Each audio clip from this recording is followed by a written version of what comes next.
Welcome po sa ating Hiling Sangkap segment at syempre, nandito si Chef Tristan. Segment mo to eh. At ano itong napakagandang recipe na ito? Parang pan Santa Cruzan yung may mga bulaklak dito yung plato. Yan po ang ating sayote soup. Na walang uric acid. Nawala po. At may pansit-pansitan dahil panlaban yan sa uric acid. O nga po, nagpapababa. Nagpapababa ng Kumakain uric po ko Oo. Dahil mayaman po sa, sa diuretic properties o pampaiwiwi, pampaihi ang pansit-pansitan. Kaya dumadaloy ang uric acid palabas sa katawan. Yan, opo. O, diba? Pero bukod doon, ano ba yung ginamit mong gulay? Sayote. Sayote po. Ayan, isa pa rin pong alkaline vegetable ang sayote. Opo. At giniling. Giniling po. Siyempre para magkaroon din po ng texture. At ang tawag natin dito ay... Sayote soup. Wow! Sayote soup po. Sayo na lang po. So mga kapatid, simulan na po natin ang paggawa ng sayote soup. Una, tayo po ay mag-iinit ng mantika sa ating kawali. Atin pong igigisa ang giniling na karne. In this case, gumamit po tayo ng giniling na baboy. Mga kapatid, kung kayo po yung nagtataka kung bakit inuna ko ang giniling na karne kaysa sa mga ibang rekado katulad ng sibuyas, ang ating bawang at ang luya, dahil baka po ay masulog na o maunang maluto ang mga gulay kaysa dun sa karne. And we want our meat na mag-brown po para at least lumabas mismo yung lasa at makasigurado tayo na ito po ay luto. Pag nakita lang po natin na nag-brown na yung karne, ayan, nagkulay na, ibig sabihin po ito yung niluto, ihahalo na po natin ang sibuyas, bawang, ayan, lagyan natin yung bawang, ang luya,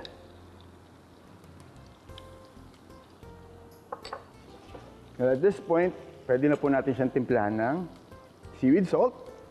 Of course, available din to sa lahat ng branches of Healing Galing. All the outlets na makita nyo nationwide. And ang ating black pepper or yung durog na paminta. Ngayon po ay ibubuhos na natin ang broth or yung stock. Pwede rin po yung pinagpakuluan ng mga karne. Broth and stock, ito po basically yung sa nilaga, yung sabaw po nun, yung pinagpakuluan. Para this is a trivia po, the difference between a broth and a stock. A stock is made or ginamitan po ng mga buto, and then the broth is a combination of the bones and the meat. Again, since nag-add po tayo ng rekado o ng sabaw, we can add again or season it again with some seaweed salt and black pepper.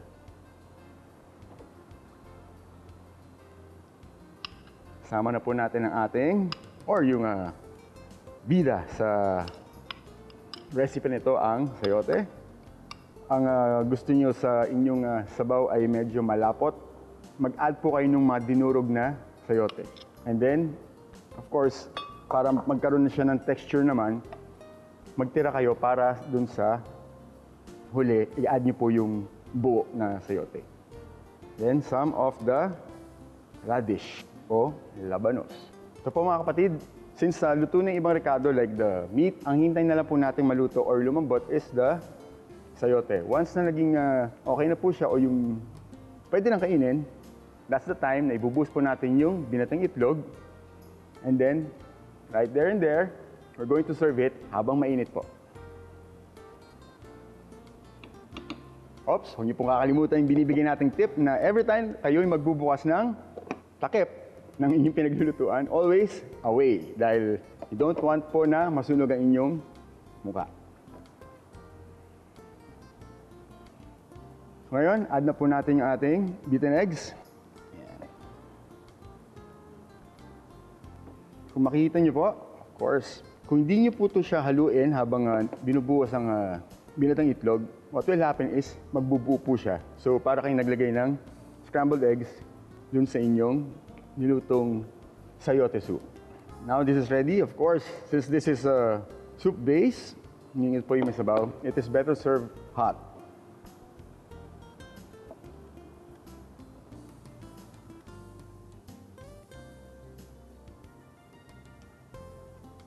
Ayan na po mga kapatid. I'm just going to add some more of the garnishes para mas magandang tingnan at yung presentasyon ay mas kaakit-akit. And then, we're going to serve it na.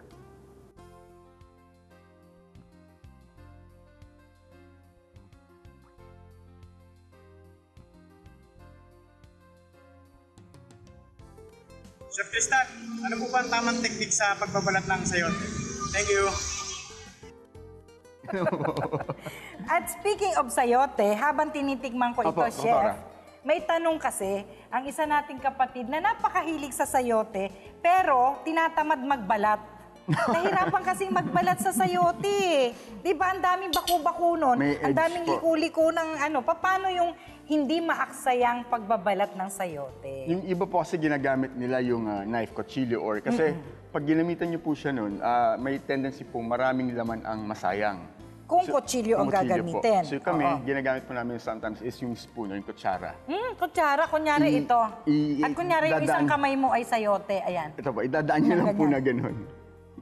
Na magaan lang. Na magaan lang po. You can also use it for luya, para hindi po masayang yung mismong laman.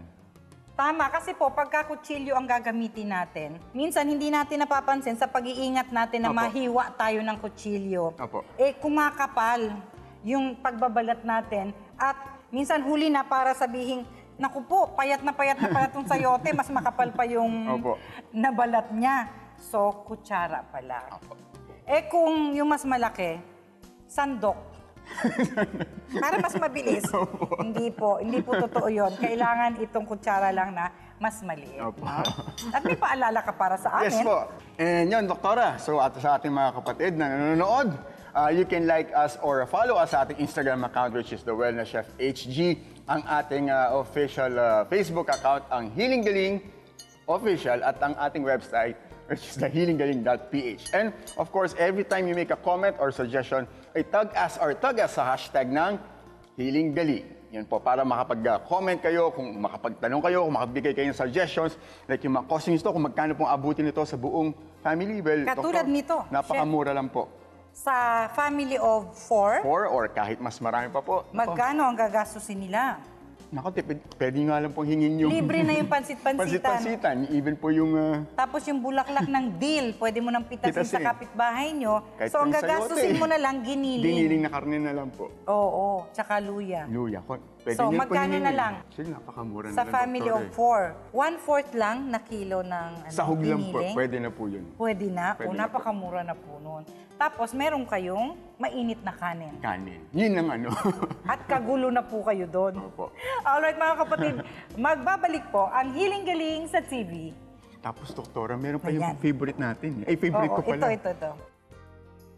Kung kayo po ay may hiling-galing katanungan o kwento ng kagalingan, magpadala ng inyong videos sa healinggaling.videos@gmail.com at itatampok namin ang inyong tanong o kwento sa Healing Galing Video K. Kapag napili namin ang inyong video ay makakatanggap kayo ng regalo mula sa Healing Galing. Kaya magpadala na!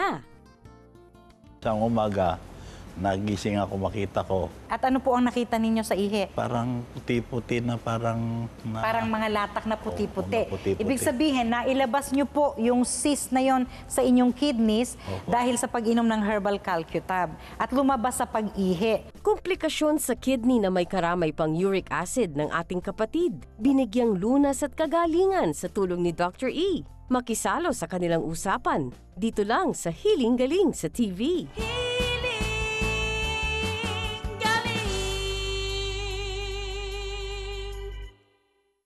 May hatid na kalusugan ang luntiang kalikasan. Yan ang paniniwala sa natural na paraan. Mga produktong organic ang sagot sa karamdaman. Basta't holistic approach ay iyong susundan.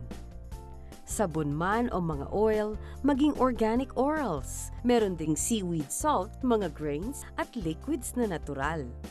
Yan ang Healing Galing products, iyong laging tandaan. Na sa natural na paraan ng paggagamutan, nasa iyo ang healing, nasa iyo ang galing.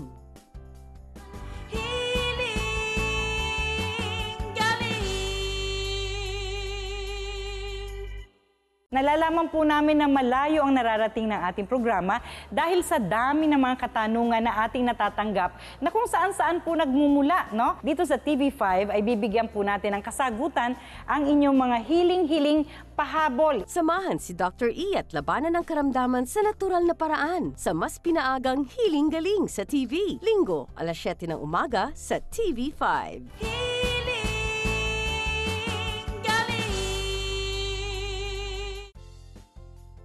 Isang mahalagang paalala, simula August 7, 14 at 21, pansamantalang hindi mapapanood ang Hiling Galing bilang pagbibigay daan sa gaganaping Rio 2016 Olympics na mapapanood dito sa TV5. Antabayanan ang muli naming pagbabalik sa August 28, Linggo, alas 7 hanggang alas 8 ng umaga, dito sa TV5.